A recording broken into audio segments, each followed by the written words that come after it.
Hello there everybody, Sam's Trains here and welcome back to the railway. Today I am looking at a brand new tank engine by Rapido.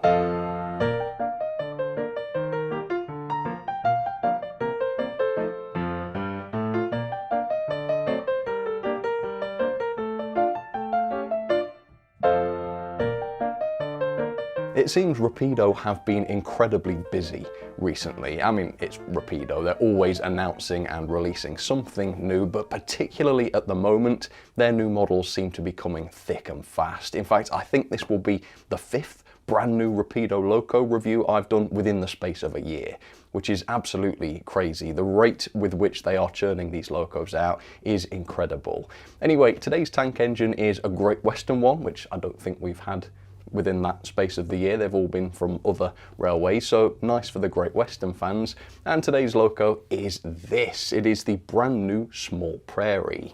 Now there is already a Small Prairie available in model form and you can see it behind me there.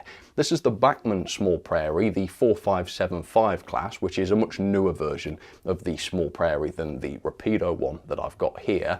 But the design of Bachmann's model dates back much further. That's over 20 years old, I believe. 2003 is when that came out. And yet, of course, this Rapido model is brand new, straight out of the factory for the first time. This locomotive by Rapido is also the 44XX rather than the 4575, which I think is pretty much the first of the Small Prairies. So lovely to see an earlier Small Prairie here by Rapido. The other great thing is that there is already rolling stock available for these locomotives, and it's by Rapido as well. So earlier this year, I think it was, they released their new B-set coaches, which I have to say I think were the best detailed coaches I'd ever seen in my life. And if you'd like to check out the review or possibly get some of those, check the link up there. But anyway, in terms of Rapido's Small Prairie, the full RRP for the model is £172.95, and at the retailers you can pick this up for £146.99. So it's obviously not cheap or anything, as kind of usual from Rapido. It does seem relatively expensive, but remember how I said Bachmann's model is sort of over 20 years old now? Well, that model is still available, like I said, and it's only about £10 cheaper than Rapido's. So for barely £10 more, you can get a brand new tooled model. That is quite compelling. So what is this like? Is the quality good? Are the instructions correct? And is it worth the money? Well, let's find out. All right, so another tiny box from Rapido, and it feels like this loco has been announced for ages, so I'm really curious to finally get eyes on this and see what this is like. Anyway, let me show you which version I went for. So the product code for mine is 951001, which I assume means this is the first product number. It's the Great Western 44XX in the Great Western Green. It's number 4400, and it is DC silent, obviously with DCC fitted or sound fitted versions being available too. But that's all the box tells us. So let's open up the lid and let's see what we get inside. Usually instructions. Aha, yes indeed. Right, let's see what these are like then. So tiny little booklet for the 44XX262T, tank engine of course. Right, contents page, a little bit of prototype history. If you want to pause and read that, feel free to. Unboxing the model seems like a fairly standard job. Little bit about running in, again that's quite generic. So we've got detailing accessories here. These look good. So we do have separate screw link couplings. We've got what look like very detailed pipe work and weirdly spare whistles. That's interesting. I wonder why that would be. Also, depending on the variant, there's also etched number plates. That's really good to see. An etched smokebox number plate and a smokebox shed plate. I'm not sure whether my example will come with those or not. A little bit on fitting the accessories. It looks fairly simple for those. Servicing your model, they do say there is no need to remove the keeper plate. So we'll see about that. Presumably then it doesn't have wiper pickups that need cleaning, although we'll see it all later on. I wouldn't necessarily trust what it says in here, although maybe that's unfair. Operation, etc. How to fit a decoder. So it looks as though you do have to remove the body for this. There's no sort of opening of the smoke box door to do that. So it looks like 2, 4, 5 screws to remove the body. Carefully pull the body free of the chassis to reveal the insides of the model. And there are the insides. We've got a blanking plug on the top, which can be exchanged for a Next 18 decoder. And there's the chassis. It looks like quite a chunky chassis, although the drawings quite coyly don't show the motor, so maybe I'll try and get eyes on that later on. Anyway, there's a list of the DCC functions if you've got a sound fitted version, sound and volume, lifetime warranty, etc, etc. And then at the back we have a very, very tiny exploded diagram, which you can download if you want to, actually see it without straining your eyes out of their sockets. But you can just about make out the motor in there, which looks like it does have a flywheel. That's good to see. It doesn't look like a coreless motor, but again, we'll see all this later on. And my goodness, there are a lot of parts involved on this loco, and here's a list of them as well. Yeah, they're very complex models. You can certainly see why these are quite expensive. But anyway, that's just a drawing. We want to see the actual thing. Here we go. Removing the foam. There we are. And like I say, it's a small box, but there's plenty of packaging here. I can't really see that being a problem. And I can't really see the loco either at the moment. So let's pop this out and see exactly what we get. Now, this loco does have a number plate on its coal bunker, I can see. So hopefully that means we will have received the etched plates. And I can already see that, yes, we have. You can see them in the top there. So let's see. Oh, okay. So there are the plates, 4400. And they're very good quality plates. They're not just sort of etched rectangles with numbers printed on. The numbers are actually etched physically into the plate, which is really good to see. And there are the other accessories, pretty much as the instructions described. I think we do have painted parts in there, and we do have the articulating screw link couplings. So really, really good. And even the tiny spare whistle there, which hopefully I won't have to use. Right, what's the loco finish like then? Let's open this up, get our first look at the paint job. Sorry for the noise. I think this is a simple-ish livery. I don't think it has loads of lining on it, but that's fine. That's as per the prototype. Ready for the reveal? Ooh. All right then. Yeah, that is shinier than, well, imagine a shiny thing. It's shinier than that. Yeah, this was evident from the sample photos, to be fair, but that is a gorgeous finish. Really lovely. And of course, that's quite right. When you see these, well, especially the Great Western locos on heritage railways, they are shiny, they are glossy. Right, lifting. Ooh. And also, what's really nice for a Rapido loco after the Y7 and the E1 is the weight of this. This is a deliciously heavy loco. So it doesn't seem overly plasticky like the last couple of Rapido tank engines did. This does actually have a die-cast running plate, which feels great in the hands, and I can see the details still come out on it beautifully. And the boiler is also die-cast as well. Not the smoke box, but the boiler. And yeah, that has a great finish on it. Really, really good. So immediately, my first impression of this is much better than it was on the previous Rapido tank engines. Yeah, for the money, this seems to be much, much better value, even on first glance. But it's clear that there is a lot of detail to see on this model. So let's have a much closer look. Let's see exactly what this model has to offer. But first, here's a bit of background on the 44XX in real life. So the Small Prairie tank engine was actually the name given to several different classes of tank engine, actually spanning quite a large number of years. Later designs such as the 4575 class, as produced by Bachmann in the past, were introduced quite late on in 1927, while this design, the 44XX, was much earlier and was introduced in 1905. The 44XX was designed by George Jackson Churchward and was introduced for branch line work. The class weighed in at 56 tons and it ran on 2 outside cylinders driven by a 180 psi boiler. This produced a tractive effort of around 95 kilonewtons. Now, not long after the 44XX was introduced, the 45XX was introduced, which was a development of the design. This featured larger driving wheels, which allowed them to run at higher speeds. While only 11 44XX locomotives were built, the 4500 class was far more numerous, with 75 produced. Finally, the later 4575, as produced by Bachmann, was an even further development of the same design, now with larger side tanks to increase their range, and they were 5 tons heavier as a result. and they were even more numerous, if memory serves, about 100 of those, I think. Anyway, back to the 44XX, they survived into the post-grouping Great Western era, and again they survived into the British Railways era.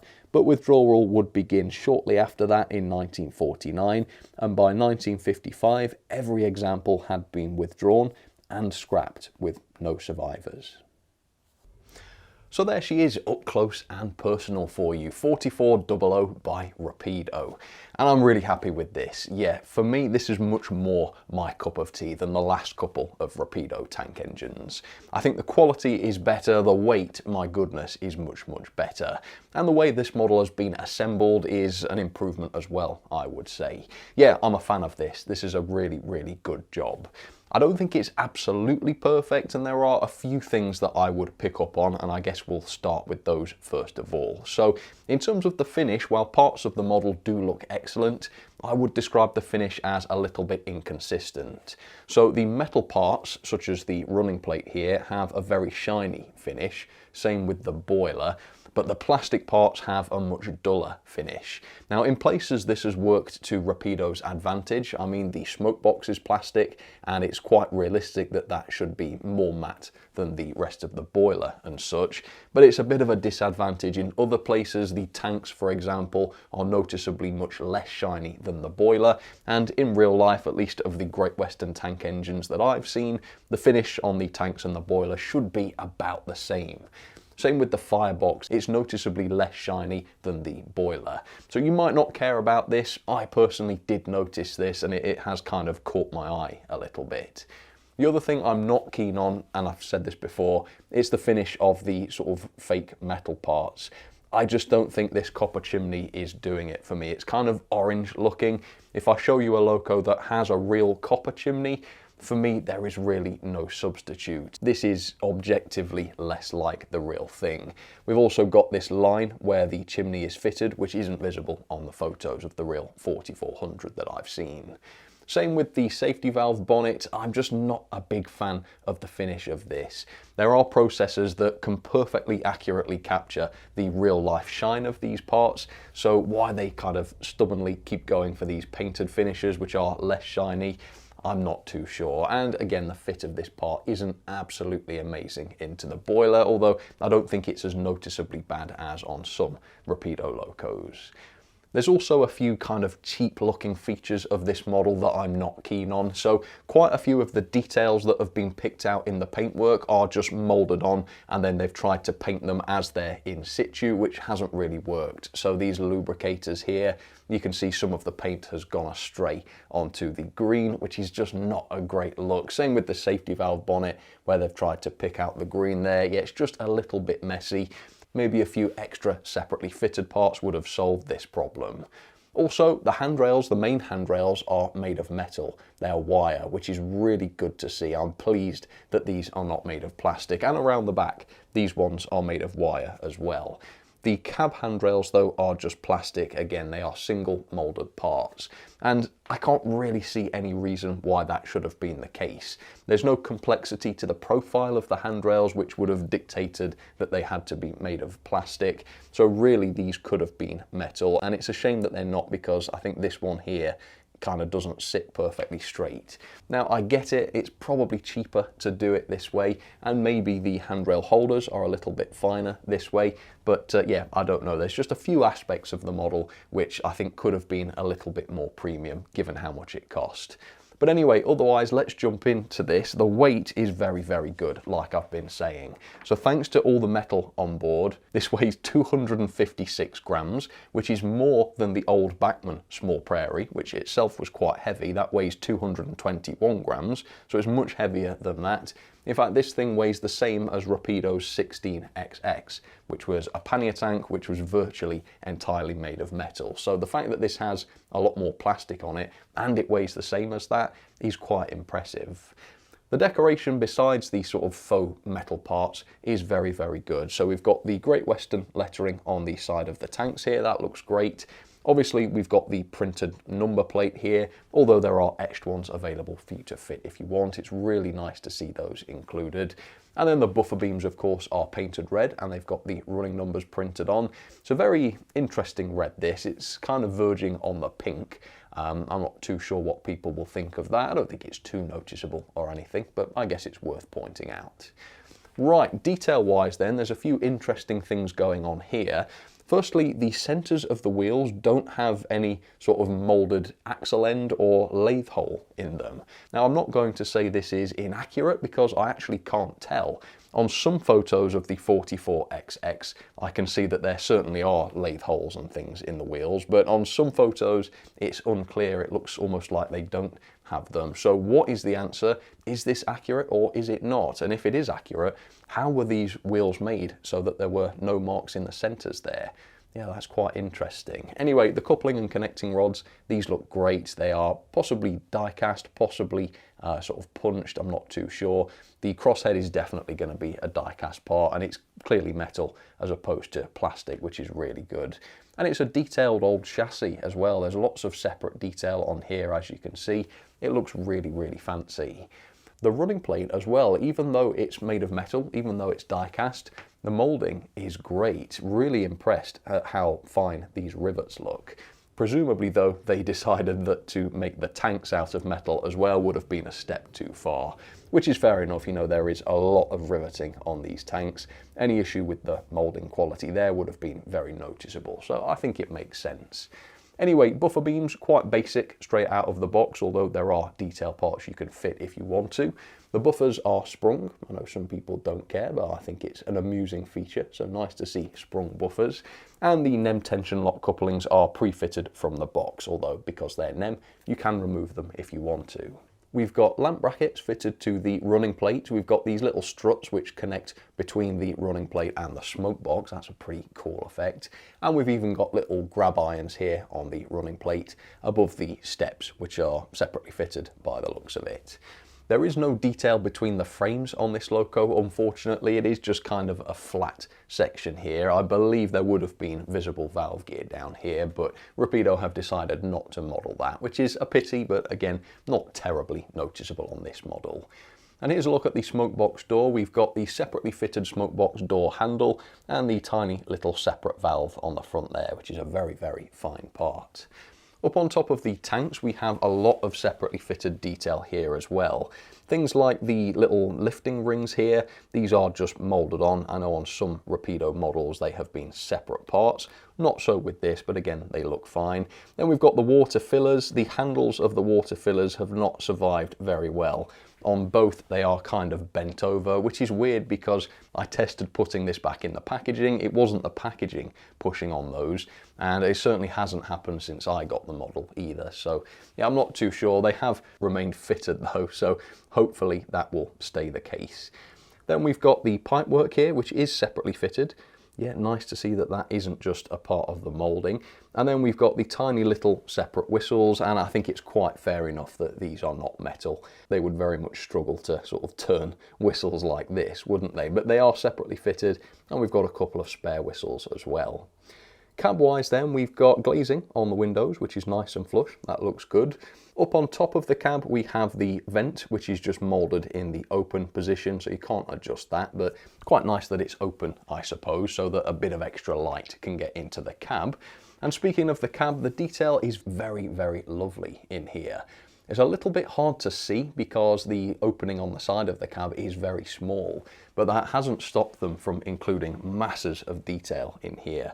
So we've got pipework, separate components, the gauges have been picked out as well, and I think this model has firebox lighting. It's a little hard to tell from here, but I guess we'll find out in due course. Either way, given how little visibility there is of the interior of the cab, I think the amount of detail here is very, very impressive. It is a beautifully detailed model. One thing that has been done just spectacularly is the rear cab windows. So all of these bars are separately fitted, and we've seen mixed results with this kind of effect in the past. Sometimes they can be wonky, sometimes there can be visible glue as a result, which kind of spoils the illusion, but these are spotless. and the effect of that is just amazing. You know, it's only a tiny part of the model, but when you actually look at it, my goodness, that is a good effect. And then in the coal bunker, we have a full coal load, as you can see, which realistically slopes down towards the hatch. That's very good. And then around the back, we've got separately fitted lamp brackets, a few separate steps as well, which are indeed separate, and a similarly detailed buffer beam, which again, you can add more detail to if you want. So overall, I think they've done a really good job. The build quality is high. There's the odd little bit of visible glue, but it's nothing too serious this time, fortunately. And the level of detail is incredible, as you'd fully expect from Rapido. The only issues are the inconsistency in the finish. I think it's just the fact that different materials take paint differently, and that should have been better accounted for. And some of those smaller parts that have been picked out rather than painted separately and then applied to the model afterwards, they lack a bit of finesse. Besides that though, yeah, I think it's a pretty good job. It's well built, it's heavy, it seems to be a lot better value for money than the previous Rapido Loco I looked at, which was a lot plasticier and really not much cheaper than this. Yeah, pretty good value, really. Anyway, let's get this onto the track. What is this like in motion, and does this have a quality mechanism? Well, let's find out. So there she is, Rapido's beautiful Small Prairie down onto the track. And I've already filmed the first test and running in. No spoilers on that, I'll show you that in just a second. After that, I took this thing apart to look at its mechanism, and I'm going to walk you through that now.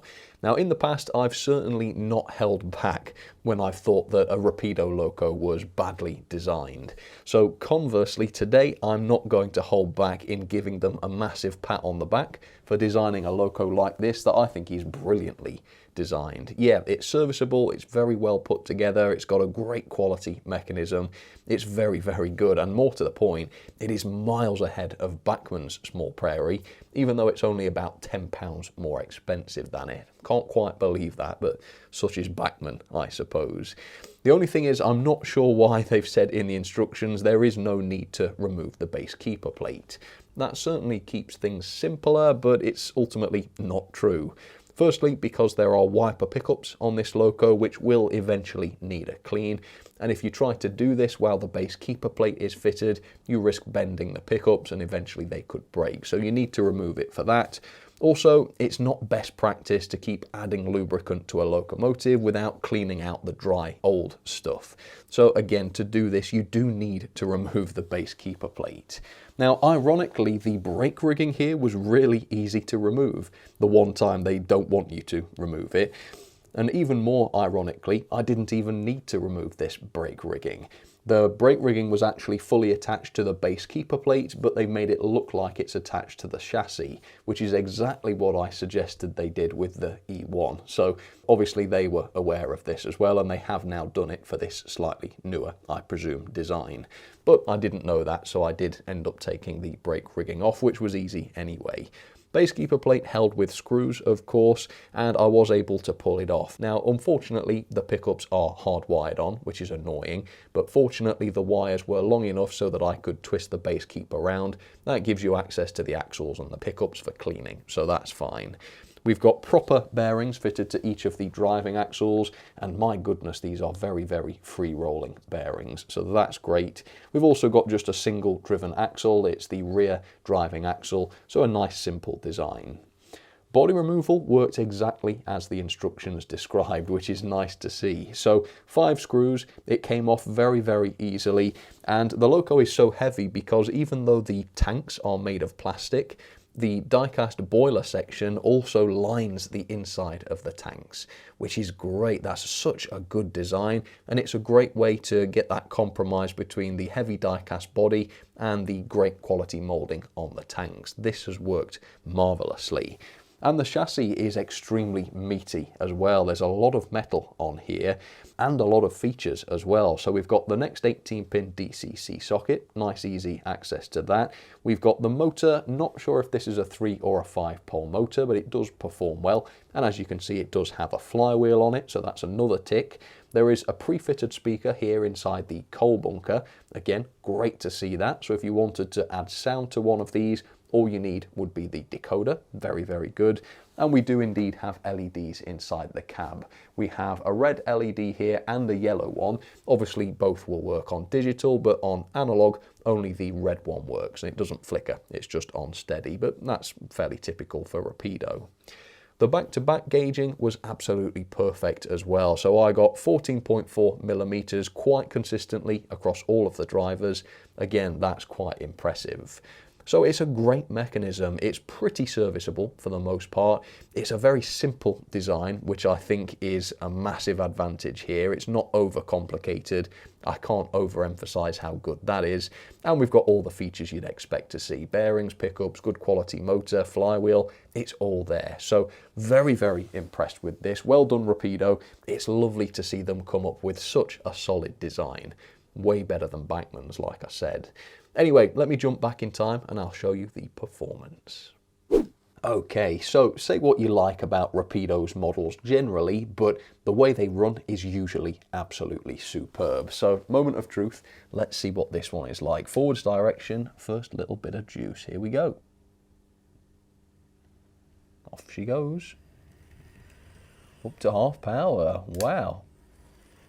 So nice and quiet. I think that's quite typical of Rapido locos. Let me run by at 50 for you. Yeah, no major mechanical noise or anything. And the speed seems fairly sensible, actually. Yeah, it's not too fast at 50. Here's full power. So yeah, it's not geared to race along too much at all, which is really, really good. Can I see any firebox flicker effect? Yes, yep, there is a cab light. It's going to be a bit hard to capture, but that is working on analog. Not flickering or anything, and it does seem to be just the red. But yeah, that is indeed a feature this loco has, which is awesome to see. Right, this is not run in yet, but let's do a bit of a crawl test straight out of the box, just to see what we're up against. So here we go, turning up very gradually. Oh, that's pretty good. A bit coggy at the moment, but pretty slow.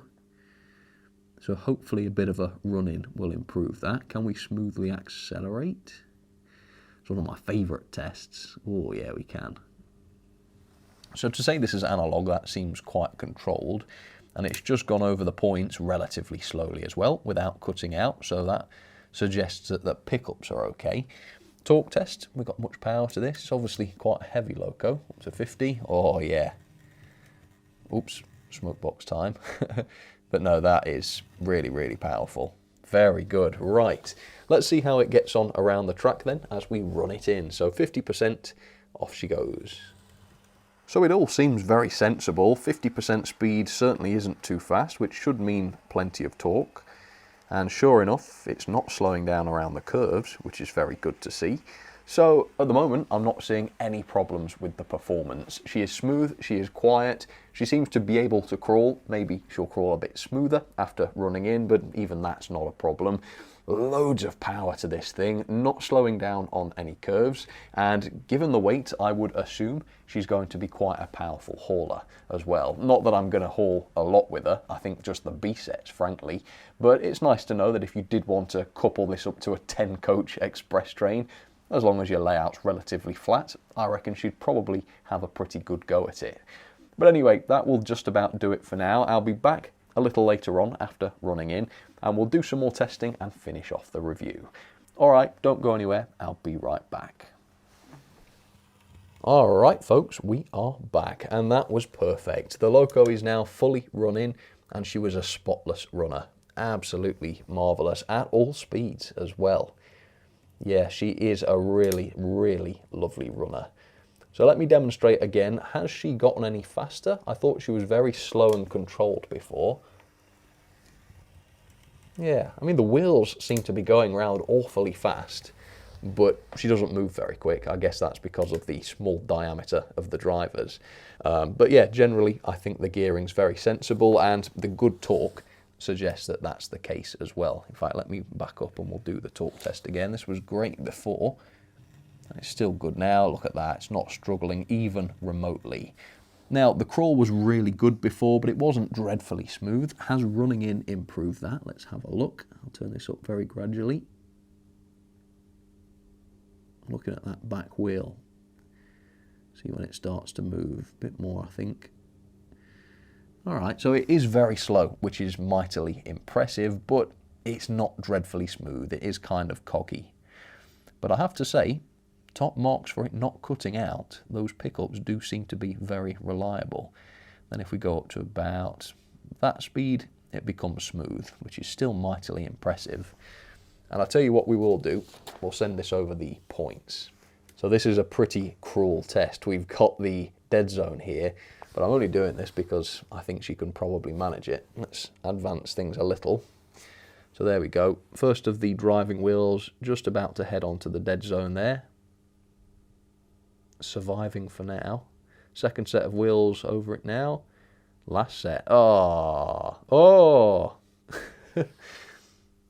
What a roller coaster ride that was, but it did do it without intervention. Little bit of a stop there, but I did not have to push it. Amazing.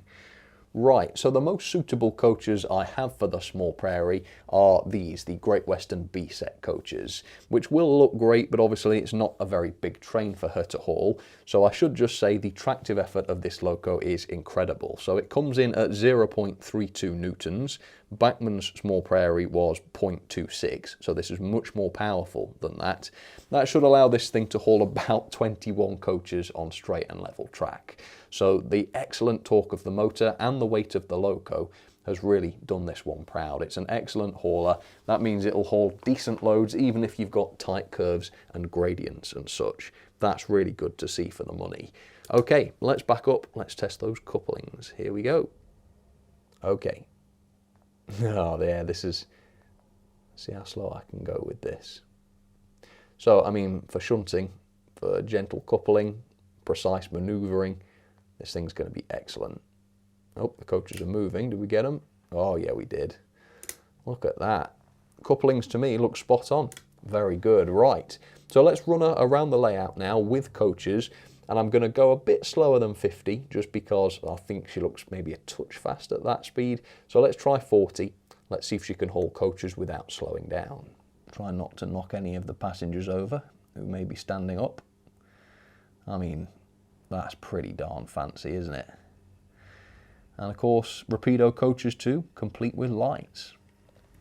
And with that then, I'll show you what else I'm running today. On the middle line, I've spoken about it quite a bit, so it's only right that I run it.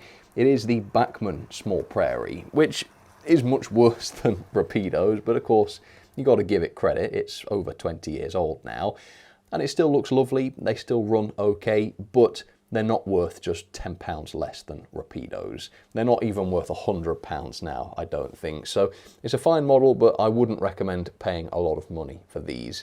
£100 or less, fine. Otherwise, these Small Prairies from Bachmann have truly been upstaged now. And then on the inside line, we have another Prairie, but a large Prairie this time. I thought one of those ought to make an appearance. So this is the Dapol Large Prairie, which is a lovely model. Weird green on this, I think, but it is what it is. And that's got some later BR coaches. So let's catch up with the Rapido Small Prairie, see how that looks with its train. All right, so she's running a lot slower now, and she's got a load now too. Admittedly only a small one. Any slowing down? Around the second radius? Nope. Nope, not a bit. So she is a superb runner. Honestly, really, really good. Which is not a surprise because Rapido's locos mostly are, but worth saying, I think, and very much up to their usual standards as well. So I love this loco. I think this is just a damn good job. It's expensive, but it's worth it. The detail is there, the quality for the most part is there, and my goodness, the mechanism and performance is there as well. There's a few minor issues with it, yes, that's true, certainly in terms of maybe the quality and the finesse of some of the finer details, but they are only minor things. I mean, keep them in mind for sure. But they've not spoilt anything for me, and for the most part those things aren't visible, at least from a distance, as the loco runs along. So, you know, take those as you will. On the whole, I think this is a fantastic model. It really is, and I think it really is the performance that cements that for me. The fact that this can put on such a convincing show really does sell the illusion for me. So yeah, beautiful job, well done Rapido, and if you'd like to pick up one of these, I do have affiliate links down in the description. Let's have some ratings then for Rapido's 44XX or Small Prairie. And I'm very, very impressed with this. I would say this is the best Rapido loco, possibly model full stop, since the Sterling single. Yeah, this is really top notch. So level of detail, I've given 4-star. There is a lot of great stuff about this loco. So first of all, it comes with etched plates, number plates that is, really good to see that. A full suite of accessories, proper screw-link couplings, I love that. The molded detail across the model is amazing. The cab detail is great. There's loads of tiny separately fitted parts. It is a really beautifully put together model.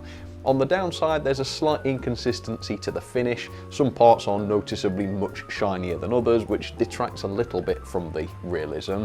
Also, there's no valve gear between the frames, and some of the metal parts, such as the chimney top or the safety valve bonnet, don't have a very realistic finish to them. Apart from that though, it is spot on. I think 4-star is well deserved. Performance then is really close to perfect. I have given this 4.5 star. It is an incredible runner. It is very smooth. Even if you run it way below half power with a load, it does not slow down on those curves. So it's got plenty of torque to it, loads of power. I've only got it hauling 2 coaches, but there's enough torque for this thing to haul a massive train, which is great. And the crawl is very good as well. It's just at the slowest speeds, it's a little bit coggy. And so to be fair to the locos, even from Rapido actually, which could do a crawl like this without being coggy, maintaining a smooth motion, I'm just going to knock it down 0.5 star for that. Otherwise though, amazing performance.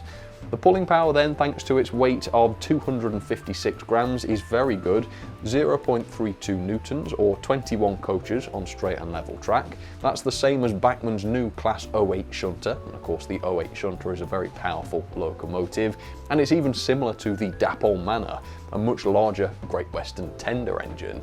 Yeah, thanks to the amount of metal on board, this is a great hauler. The mechanism then, I've decided I'm actually not going to fault. I've given it 5-star. So it's got plenty of pickups, wiper pickups at that, which are serviceable. That's very good. The base keeper plate is hardwired on, which makes servicing a little bit tricky, but the wires are loose enough so that this doesn't cause a massive problem, so I've not marked it down for that. I'm not sure if it's got a 3 or a 5-pole motor, but the way it runs suggests that it's a 5-pole motor, and a good quality one at that. It's got a flywheel, it's got a pre-fitted speaker, the gauging was perfect. It's quite easy to access the chassis as well for DCC fitting. It's a great mechanism, 5-star, very well deserved, and it's great to see a loco that is pretty serviceable as well. The quality then for me is 4-star. So there's a lot of great stuff here in terms of quality. The loco's heavy, there's lots of metal on board. I've not had any details drop off, I don't think. On the downside though, I did see a bit of visible glue around some of the parts. Quite a bit of stray paint around some of the parts that have been separately painted but not separately fitted. That means somebody at the factory has had to try and paint these details, and in places that's come out a little bit messy. We've also got some of the handrails made of plastic around the cab. They have a weird texture to them and they don't always sit straight. They're kind of flimsy. So I can't give it 5 on quality, but on the whole, taking everything else into account, it's a pretty good job. I'll give it 4-star.